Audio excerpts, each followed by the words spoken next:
So it seems that a user by the name of TrustinJC, which I can only assume stands for Johnny Cash, has done a video response to my video entitled Bible Prophecy Refuted Isaiah 53, and I have had a request to address this rebuttal. The first criticism is directed at my statement that proposals for a secondary meaning to the passage need to have some evidentiary basis. TrustinJC is quick to claim that I am the one creating a secondary meaning because, as he states, the passage clearly, all the way through it, speaks about a man. Nowhere does it talk about the nation of Israel. Indeed, the passage does refer to a man, but who is this man? Isaiah 53:1 simply begins, "Who has believed our message, and to whom has the arm of the Lord been revealed?"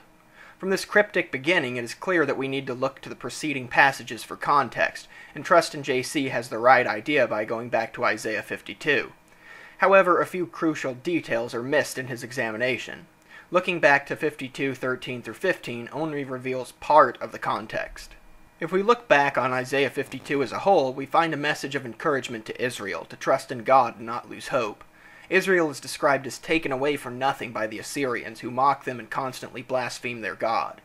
The author assures his readers that God will redeem Israel from these Gentile rulers, and he will lay bare his holy arm in the sight of all the nations. In the final 3 verses of Isaiah 52, the tone shifts to focus on a servant who will cause these Gentile kings to shut their mouths, for what they were not told they will see, and what they have not heard they will understand.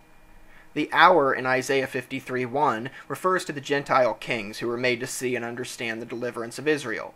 Isaiah 53 continues the narrative from Isaiah 52 with many strikingly similar phrases. The servant of Isaiah 53 is described as taken away, though he had done no violence nor was any deceit in his mouth. In other words, he was taken away for nothing, much like Israel in Isaiah 52:5. The arm of the Lord is revealed for this servant, according to Isaiah 53:1, much like it is revealed for Israel in Isaiah 52:10. These similarities are not coincidental. Isaiah 53 is a poetic device that retells Isaiah 52 by way of the shock that the Gentile kings will experience when they see Israel delivered from their hands by God. This sort of concept is also seen in passages like Zechariah 8:23. Although this would be enough to raise questions about the identity of this man in Isaiah 53, I believe there is still more and stronger evidence. Who is the servant mentioned in Isaiah 52:13 and discussed throughout Isaiah 53? As I mentioned in my previous video, Isaiah 53 is one of 4 servant songs in Isaiah, the others being Isaiah 42 1 through 7, 49 1 through 6, and 50 4 through 9. The theme of these songs is always the same, that the servant will suffer in the cause of God only to be vindicated by God at a later time. TrustinJC wants to know where I get this idea that the servant is Israel. Well, from the 3rd servant song. Isaiah 49:3 says, "You are my servant Israel, in whom I will display my splendor." Isaiah 41:8, 44:1, 44:21, and 45:4 also refer to Israel as God's servant. I seem to recall bringing up all of these passages in my video, and yet TrustinJC ignores them entirely. Now that we've seen that there are numerous and very good reasons for thinking Isaiah 53 refers to the nation of Israel, let's continue with the other comments made in TrustinJC's video response. The second criticism is directed at my notice on how the servant in Isaiah 53 has offspring in prolonged days, in contrast to Jesus, who had no offspring and allegedly died at the ripe age of 30 or so.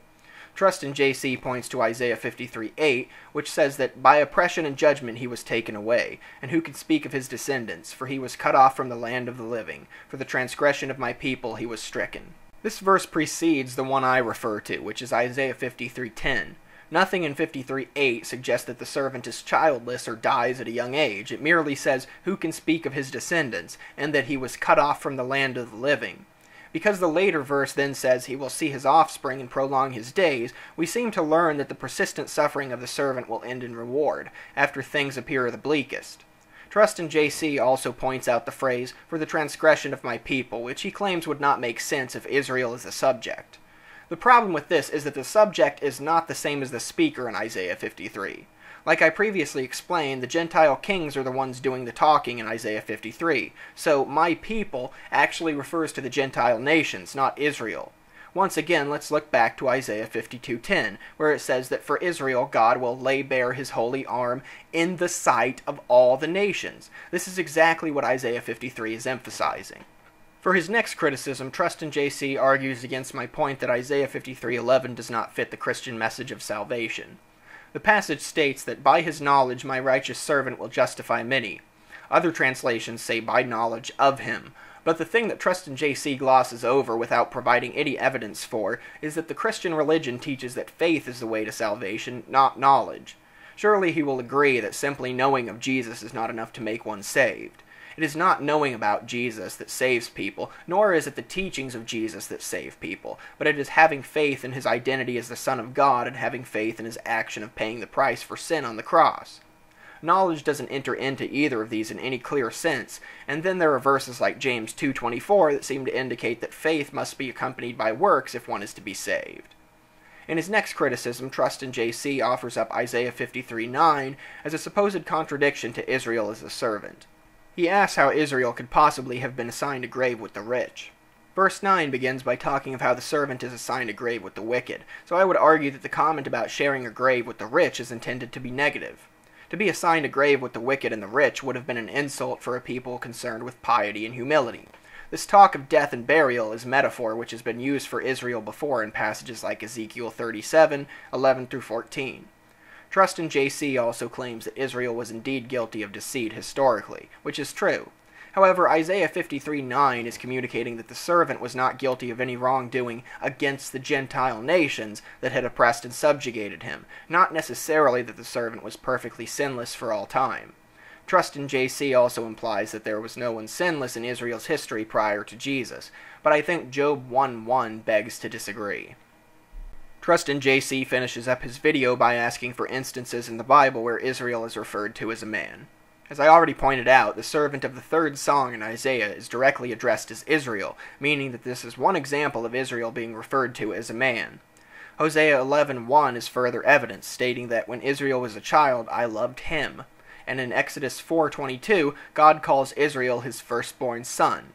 So yes, Israel has been referred to with both feminine and masculine pronouns in the Bible. In closing, I would like to ask TrustinJC a question of my own. The first 9 to 10 verses of Isaiah 53 are all in past tense. Modern scholarship has dated chapters 40 through 66 of Isaiah at around the mid-6th century BC. That is long before the time of Christ. My question is, what other prophecy, biblical or non, can you name that makes its predictions of events 600 years into the future using past tense vocabulary? Thank you to everybody who has watched this video, and I look forward to seeing any comments or replies.